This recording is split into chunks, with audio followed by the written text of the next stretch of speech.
What's up, guys? This is Taking the Field with Stevie Mack, and on this episode, as always, we'll get to your thoughts, your comments in the mix later on in the show. Segment 2, we've got some PLL awards, end of season awards to give out here on the podcast. We'll also get your thoughts on those as well. But to lead off the show, the Atlas are on the verge here this weekend, the final weekend of the regular season. The Atlas are on the verge of 2 number ones, and I'll explain what that means here in just a second. But to recap some of the moves made by the Atlas this offseason, particularly the trades, are what we're going to look at here. First, they traded Rob Pennell to the Redwoods for the 3rd overall pick in the entry draft this year and a 2022 second-round pick in next year's college draft. That entry pick turned into Dan Baccaro this year. They then traded Paul Rabel to the Cannons for a 2021 entry pick, a first-round college draft pick, and in 2021 and in 2022. That entry pick then turned into Michael Rexroad. The college draft pick that they used this year was on Dox Aiken, and as I said, they'll also have that first rounder next year as well. Then they finished it all out, their 3rd trade of the offseason, sending Ryan Brown to the Water Dogs for the number 11 pick in this year's college draft. That turned in to Danny Logan. So all that is to say, as I mentioned, the Atlas are on the verge of 2 number ones here this weekend in Albany. And what that means is that the Atlas, as I mentioned, because of that Paul Rabel trade, hold the Cannons 2022 first round pick wherever that ends up. As it currently stands, if the Cannons lose to the Chrome here this weekend and miss out on the postseason, they'll almost be guaranteed the number 1 overall pick in 2022. That pick, of course, would go to the Atlas in that case. Meanwhile, the Atlas in this weekend will be playing for the number 1 overall seed in the 2021 postseason. And they already, as we all know, held the number 1 pick here in 2021, drafting Jeff Teat. So in one weekend, the Atlas can lock up first place in the league, the bye week in the first round of the postseason, and the number 1 pick in next year's college draft after having been the last place team the last 2 years in the PLL, and by many accounts going into this season were picked near the bottom of the league again. So in 2022, the Atlas will have 2 first-round picks, potentially one of those, as I said, being that number 1 overall pick, if that is the case, with the Cannons pick, and 2 second-round picks next year as well, because of that pick coming from the Redwoods. And so the Atlas should have 5 total picks in next year's college draft because they did send a 2022 4th round pick to the Cannons to acquire midfielder Brent Adams. So at worst, they're going to have 5 picks next year, 2 in the first round, 2 in the second round, and potentially a number 1 pick. And I think worst case scenario around that Cannons pick is that if the Cannons win this weekend, I believe I read somewhere there is a possibility that a win by maybe 4 or 5 goals could push them into that number 6 spot in the rankings and in the postseason. And as such, the Atlas would then end up with probably like a number 3 or number 4 pick overall in that first round next year. And that's also assuming that, given where they are currently in the standings, that they would also then have a late first round pick in addition to that, somewhere probably between 6 to number 8. So worst case scenario here, if you're the Atlas, is you're going to be picking top 3, top 4, and then also have a pick at the back half of the first round as well, and you'll have multiple seconds there as well. So similar to what they had here this past spring with the 2021 college draft. So when we talk about trades like this, we often have to say it's hard to judge these trades in that moment because you have to see how they play out. If the trades involve picks, you have to see what those picks do, who those picks even are when it comes time to make those selections and things like that. And I've had guys like Phil Rothermick, Jordan Johnson, et cetera, on this show in the past, and we've all said that too, that it's so hard to judge some of these trades in the moment. Even if it's a player for player pick, you still have to see how that player pans out on their new team. But now that we are where we are in this season, it's a lot easier to judge the moves that Ben Rubio made, specifically with the trades that he made and the picks that he acquired and the players that he was able to get using those picks. And all I'll say about those moves and this quote-unquote retooling in particular is that Ben Rubio played this about as perfectly as you could have possibly done in 1 year's time. Now, like I said, he still has those several picks in next year's college draft, and yes, you'd like to see him be able to hit on a few of those next spring as well, so you still have to see how some of those picks shape out. But just looking at the moves he made and the way that those moves impacted this team this year, as I said earlier in the segment, they were preseason picked to go anywhere from, number 6 to number 8, maybe number 5 at best, and now they're sitting number 1, and all they have to do is win on Saturday in order to officially lock up that number 1 seed in the postseason. So what he was able to do with these moves and to turn this team around the way that he has been, like I said, he's basically played this as perfectly as you could have. And I think when you even look at some of those picks that he'll have going into the 2022 college draft, they've shown this year that they're no longer a retooling, a rebooting, whatever you want to call it, rebuilding team. So I don't think Ben Rubio has to be as aggressive next offseason as he was this year in assembling this roster and some of the moves that he made. He can actually take some of those picks that he has at his disposal, and he can either A, use them like he did this year and continue building this young core group of guys that can be versatile and do a lot of different things, as we've seen some of them do here this year. Or if he feels comfortable with the team that he has going into 2022 and building for the future and still being able to compete here and now in 2021 and 2022 and even into 2023, he could actually move some of those picks,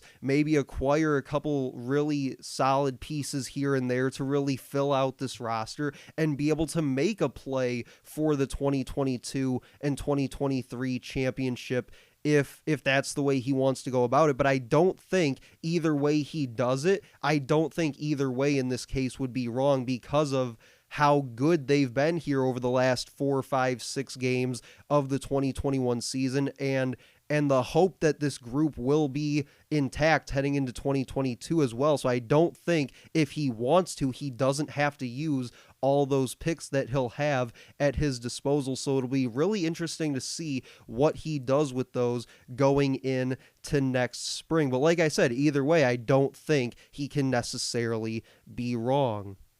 So like I said, top of the show, in segment 2, we got some PLL awards to hand out. We'll go through the MVP, Coach of the Year, plus Rookie of the Year, and go position by position as well to give out our PLL awards. But you're listening to Taking the Field with Stevie Mack.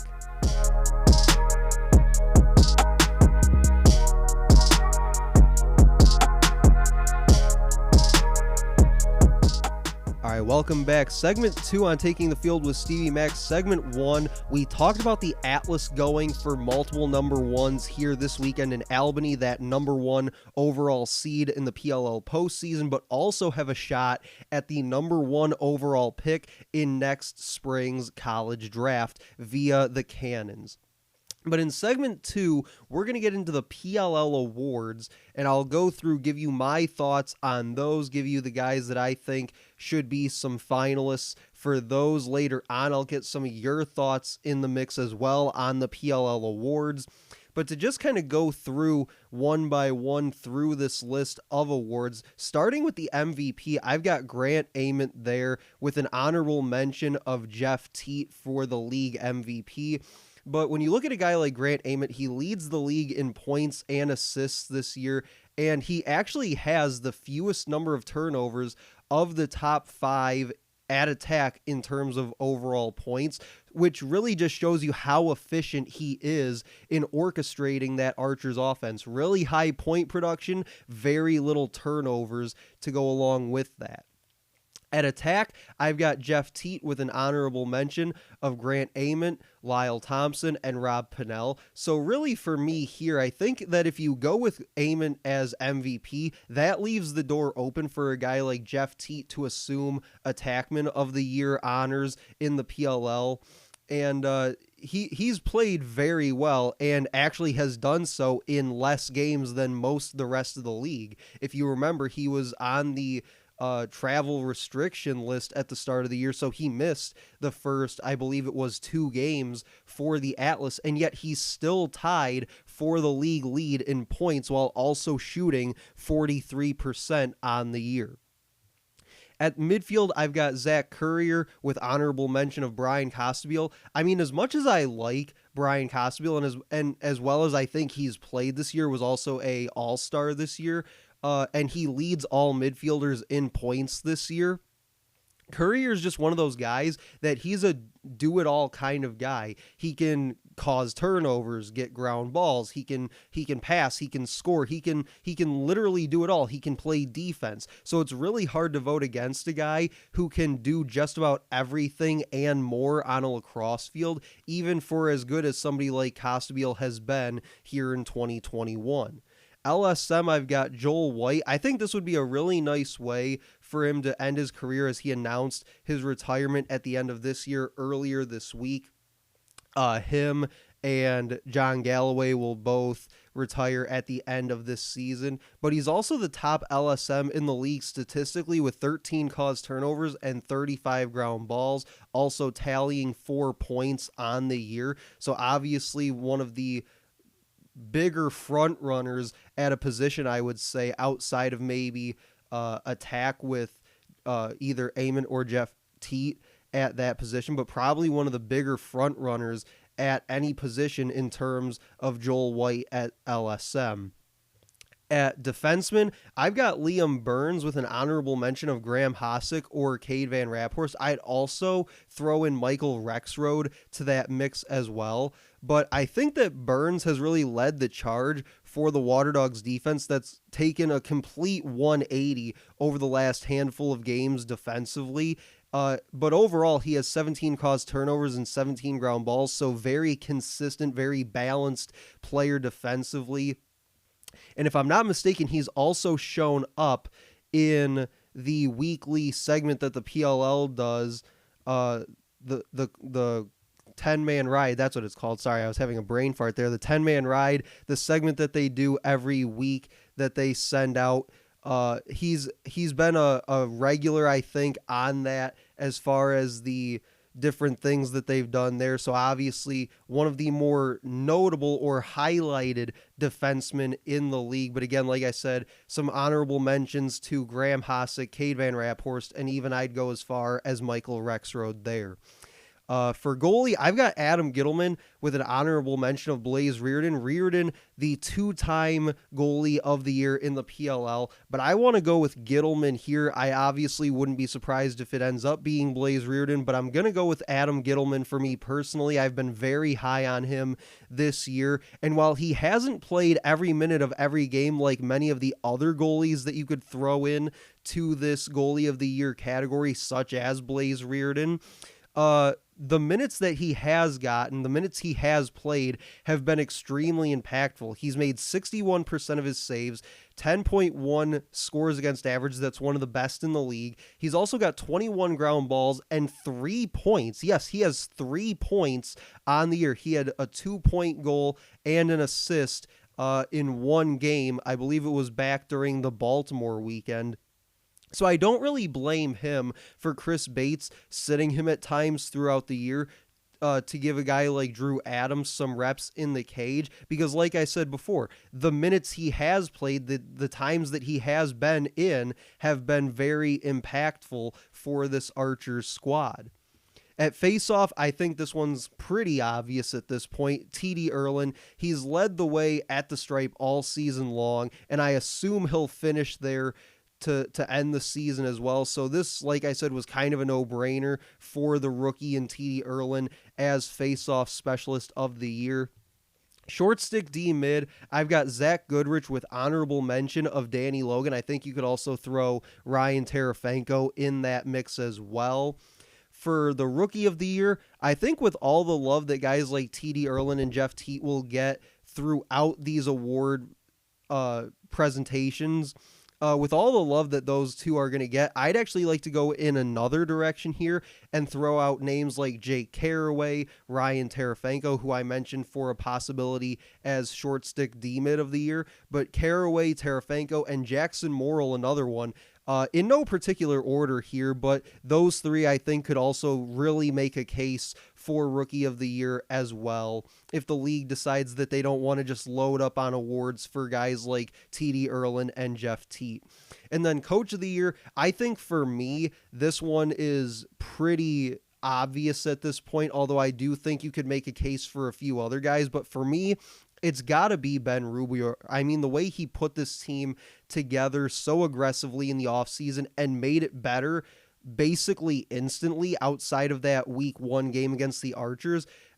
And even looking at the trades that he made, which we highlighted at the top of the show, trading away guys like Rabel, Pennell, Ryan Brown, and winning more games without them than he did with them, and also obtaining some really nice draft capital in the process to show for it, getting guys like Aiken, Danny Logan, guys like that really made an impact on this team this year. So he really took an Atlas team from worst to first in 1 year and has really also in the process set themselves up for success in the future as well, as I mentioned in 2022 and beyond. So Ben Rubio is my Coach of the Year.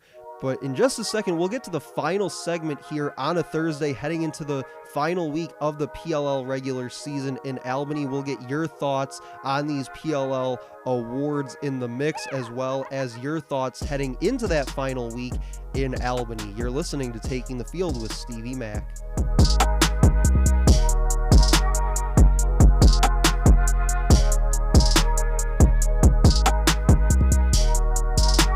Welcome back. Final segment of the show here on a Thursday as we make our way in to the final week of the regular season in the Premier Lacrosse League. You're listening to Taking the Field with Stevie Mack. I went on Twitter at Stevie Mack Media is my Twitter handle to get your thoughts on some of these PLL awards. Also your thoughts heading into this final weekend of the regular season.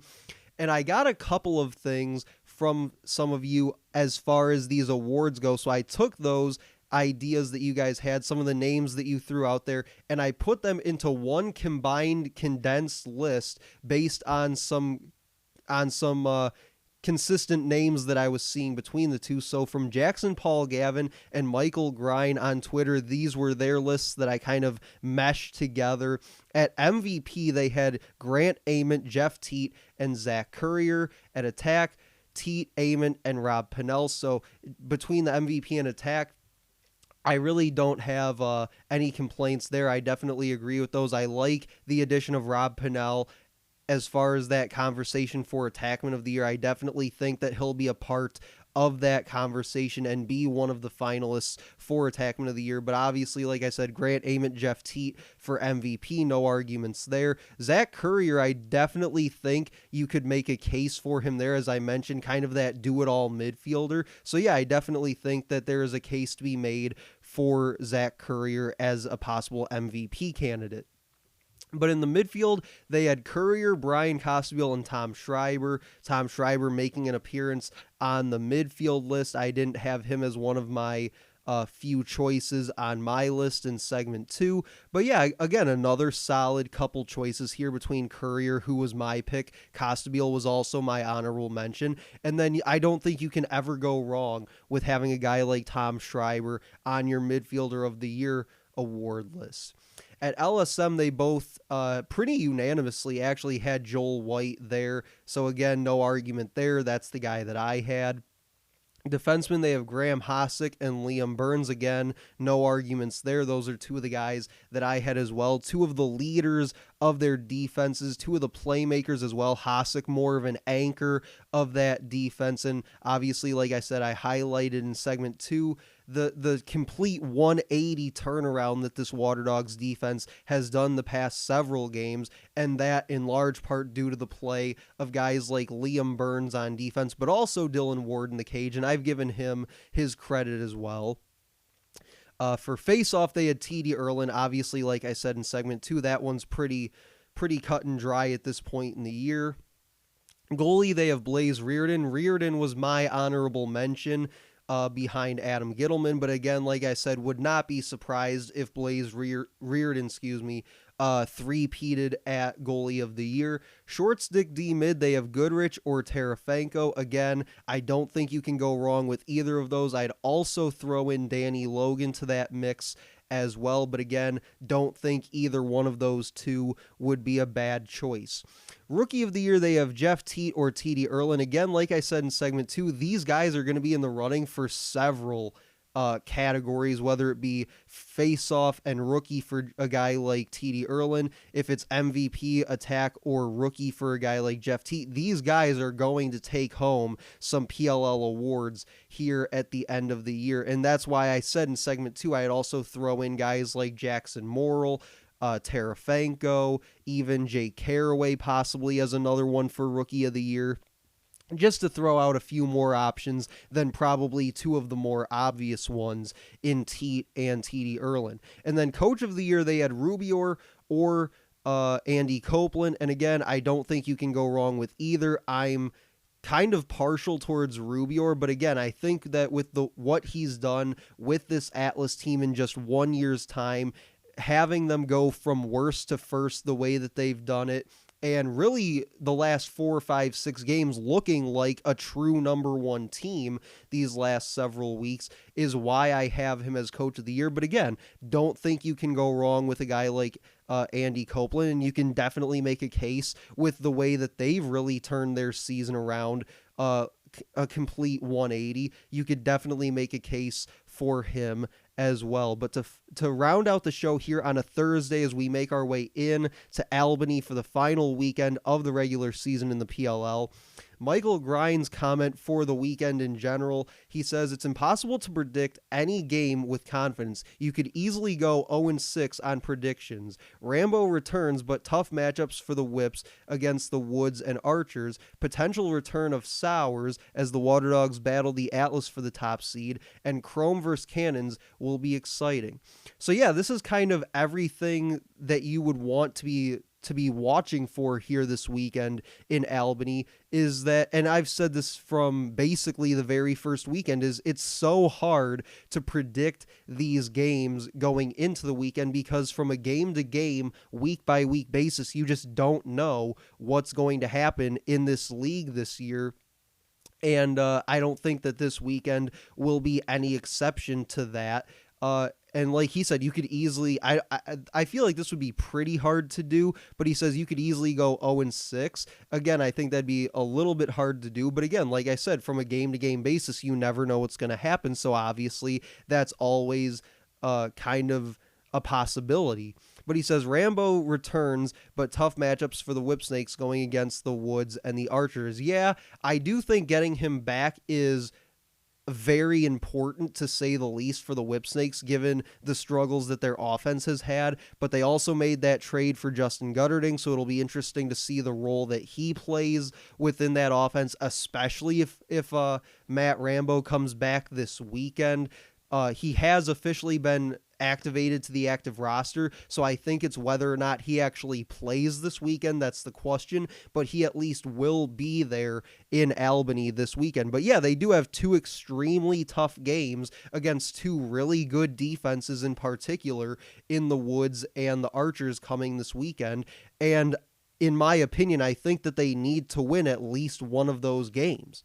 Which one it'll be, I could not tell you, because again, you just never know on a game-to-game basis what'll happen, so I'm not even going to try to guess which one of those games they will win, if if they do win at least one of those. But yeah, an extremely tough weekend, and I think extremely essential that they got Rambo back this weekend given the opponents that they have ahead of them.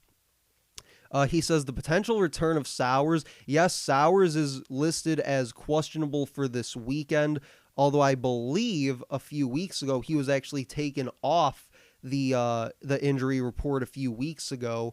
But maybe something changed in that time. I'm not sure. But yes, would love to see a return of Michael Sowers to the field here this weekend, because I think he'd be a big addition for the Water Dogs heading into that game against the Atlas, because the winner, as I'm sure we all know by now, the winner of that game gets the number 1 overall seed in the postseason and thus gets the first round bye. So getting him back in that game would be a big boost for that Water Dogs offense. And then he says Chrome against Cannons will be exciting. Yeah, because on the other end of the spectrum here, we're talking about the Water Dogs and the Atlas going for that number 1 seed in the postseason. On the other end of that, the Chrome and the Cannons are playing just to get into the postseason and avoid missing out on the playoffs altogether. The winner finds themselves in. Whether they get in at number 6, number 7 is yet to be seen. And the loser obviously is on the outside looking in. So another great weekend in the PLL, I'm sure, coming up here in Albany to round it out and send us to the postseason. A lot still to be determined, as I said, with that number 1 seed and the final spot in the playoffs still up for grabs here this weekend. But definitely looking forward to getting the PLL back, as we seem like we've been off for quite a while now, doesn't it? Between the All-Star break and then a bye week after that.